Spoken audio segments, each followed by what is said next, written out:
এবং সেই লক্ষ্যে এই যে 6টা যে মেজর কমিশন করা হয়েছে সেটা পুরো নতুন বাংলাদেশ তৈরির একটা আয়োজন আমি বলবো। এটা এখন বিগ ইস্যু। এই রেস্টলেসনেস আমাদের সোসাইটিকে আমি দেখতেছি যে এটা ডিভোর করছে। সবাই সকালে উঠে দা অ্যামাউন্ট অফ মেসেজ আমি পাই, আমার রাত 1টা-1:30 পর্যন্ত এই মেসেজের উত্তর দিতে হয়, গভর্নমেন্ট কোন দিকে যাচ্ছে, আর সাথে আছে ধরেন বর্ডারের ওই পারের থেকে এক ধরনের কোঅর্ডিনেটেড ম্যাসিভ একটা ডিসইনফরমেশন ক্যাম্পেইন। আপনার কতগুলো মানে আপনি ব্যাটেল মানে কত দিক দিয়ে করবেন। একটা হচ্ছে ডায়াসপোরা একটা রেস্টলেসনেস আপনাকে দিচ্ছে, প্রতিদিন একে সরান ওকে সরান, একে আনেন ওকে আনেন। আপনার কোন ধরনের মানে আপনি একটা মিনিমাম আপনার অর্ডার আপনি এরা করতে চাচ্ছে না। এখন আমি তো জানি না সত্যি উনি যেটা বলছেন সেটা কি সত্যি, উনি কি ওনার পার্সোনাল বেনিফিটের কারণে বলছেন নাকি এটা সত্যি আমার জাতীয় জীবনের ইম্পর্টেন্সের কারণে বলছেন। হিস্ট্রি যেগুলো পড়া আছে আমার মনে হচ্ছে যে আর ওই আগেকার টেনশন গুলো তো মানে ক্যাম্পাস গুলোতে ছিল বা ট্রেন মহলে ছিল, এখন তো পুরো সোশ্যাল মিডিয়ার কারণে প্রত্যেকের ওই টেনশনটা এভরিওয়ান ইজ বিং ইনফেক্টেড। তো এই জায়গায় দাঁড়িয়ে আসলে আমরা রিফর্মের কথাগুলো বলছি, আমরা ডিবেট করছি এবং আমার দেখা বাংলাদেশে এর চেয়ে ব্রিলিয়ান্ট ডিবেট আর হচ্ছে না। এবং ডিবেটগুলো আসলে সেই বিএনপির 31 দফার আমলের থেকেই শুরু হয়ে ওনারা যখন এটা নিয়ে ডিবেটটা শুরু করলেন সেখান থেকেই শুরু হয়েছে। এখানে খসরু ভাই আছেন, খসরু ভাই আমার মনে হয় যে উনি ওই সময়টা অনেকগুলো ডিবেট লিড করেছিলেন। তো এখন যেগুলো ডিবেট হচ্ছে আমরা আমাদের ইন্টারিম গভর্নমেন্ট আমরা এটাই চাচ্ছিলাম যে ম্যাসিভলি ইন্টেন্সিভলি ডিবেটগুলো হোক, বাংলাদেশের প্রত্যেকটা মানুষ প্রত্যেকটা গ্রুপ যাতে এই ডিবেটে অংশগ্রহণ করে। কি বাংলাদেশ চাই, যেই ডিবেটগুলো 1770-80 দশকে আমেরিকায় হয়েছে তার ফসল আমেরিকান পিপল 200 বছর 250 বছর ধরে পাচ্ছে। সেই টমাস জেফারসন বা জন জেরা যেই ধরনের বা আলেকজান্ডার হ্যামিল্টনরা যেই ডিবেটগুলো করেছিলেন সেই ডিবেট নিয়ে এখনো আমেরিকা ওইটাকে নিয়ে বারবার ওই একই শব্দ বারবার বলছেন, একই ওইটাকে এটা নিয়ে এখন আমেরিকান সুপ্রিম কোর্ট বারবার ওইটা নিয়ে ডিবেট করছেন। অথচ আমরা ফেল করছি, আমরা একটা রিফর্ম প্রসেস এগোতে গেলেই পরে আর পারছি না। আমরা এবারে যে রিফর্ম প্রসেস আমাদের ইনিশিয়েট হলো এবং যেখানে আমরা ইন্টারিম গভর্নমেন্ট এটাকে ফ্যাসিলিটেটরের কাজ করছে, আমরা সবার কাছ থেকে চাই অনেস্ট প্র্যাকটিক্যাল ডিবেট। আমরা কোনটা ডেলিভার করতে পারবো, শর্ট টার্মে কি পারবো বা লং টার্মে কি পারবো। এবং সেই লক্ষ্যে এই যে 6টা যে মেজর কমিশন করা হয়েছে সেটা পুরো নতুন বাংলাদেশ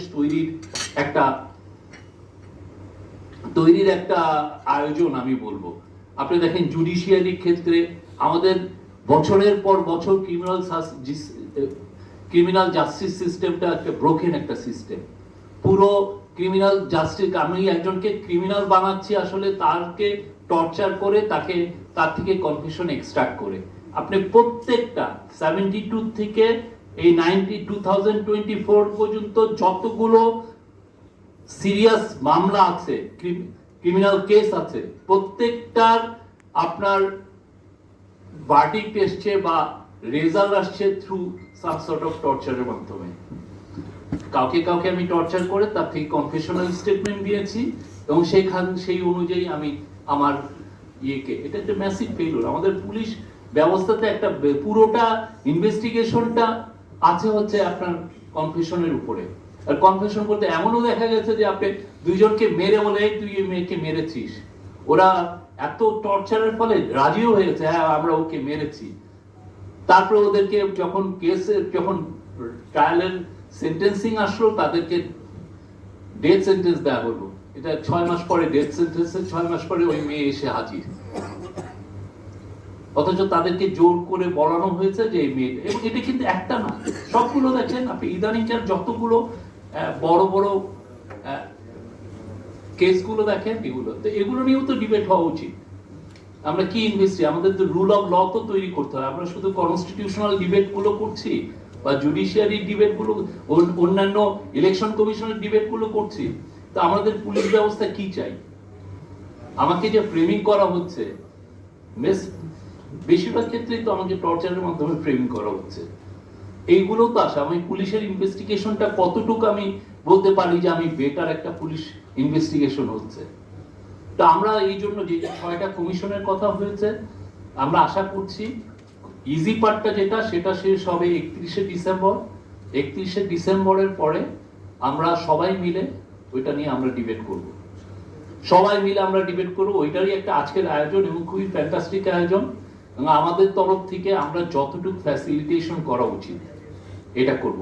অনেকে বলছেন যে এত আয়োজন, এত রিফর্মের কি দরকার, আপনার ইলেকশন দিয়ে চলে যান।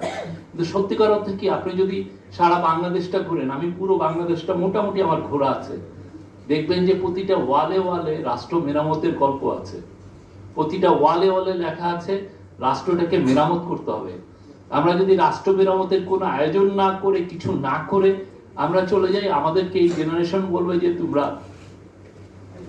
আমাদেরকে কাঠগড়ায় দাঁড় করাবে, বলবে যে না আমরা কিছুই করি নাই। যে মঈন আর ফখরুদ্দিনের প্রতি যে মানুষের যে রাগ, মূলত they couldn't deliver a single reform, বরঞ্চ খুব দ্রুত একটা হচপচ করে একটা সলিউশন করে তারা ভেঙে গেছেন। আমরা এখানে থাকতে চাই, আমি এখানে পারলে জেলে পৌঁছে মরতে চাই, তাও আমরা চাই যে এখানে একটা ভালো রিফর্ম হোক। পুরো আমরা যেন টমাস জেফারসনরা যে রিফর্মটা ওই 1976 থেকে 1980s এর করেছেন, আমরা ওই রকম করি যাতে 200-250 বছর বাংলাদেশ গভর্নমেন্টটা, বাংলাদেশটা টিকে থাকে, বাংলাদেশের পলিটিক্যাল সেটেলমেন্টটা টিকে থাকে। সেটার জন্যই আমরা সবাইকে মানে ডিবেটের জন্য আহ্বান জানাচ্ছি। সবাই যাতে টেক পার্ট করেন, সবাই যেন তাদেরকে কন্ট্রিবিউট করেন। যিনি পুলিশ অফিসার আছেন তারাও যেন বলেন যে না আমরা যা করেছি আমাদের এটা ঠিক হয় না, let's build up our police force. যারা ডিস্ট্রিক্ট জাজ ছিলেন বা ম্যাজিস্ট্রেট কোর্টে ছিলেন তাদের তরফ থেকেও আমরা ডিবেটটা আশা করছি। তারাও যেন বলেন যে তাদের যেই ক্রিমিনাল জাস্টিস সিস্টেম নিয়ে তারা বছরের পরে যে অভিজ্ঞতা, সেগুলো নিয়ে তারা যেন সেমিনার করেন। একা শুধুমাত্র পলিটিক্যাল পার্টি করবে তা না, এখানে এই রাষ্ট্র বিল্ডিং এ সবাই আছেন, সবাই এটার মধ্যে জয়েন করা উচিত। স্টুডেন্টরা তো আছেনই। থ্যাংক ইউ, আমি আর কিছু বলবো না, আমি এটা বলি আমি শেষ করছি। এবং thank you NDM and Bobby Hajjaj ভাই, থ্যাংক ইউ ফর। প্রবাসীদের বিনিয়োগের শতভাগ নির্ভরযোগ্য প্রতিষ্ঠান প্রবাসী সিটি লিমিটেড। এখানে বিনিয়োগ করে হালাল মুনাফা অর্জন করুন।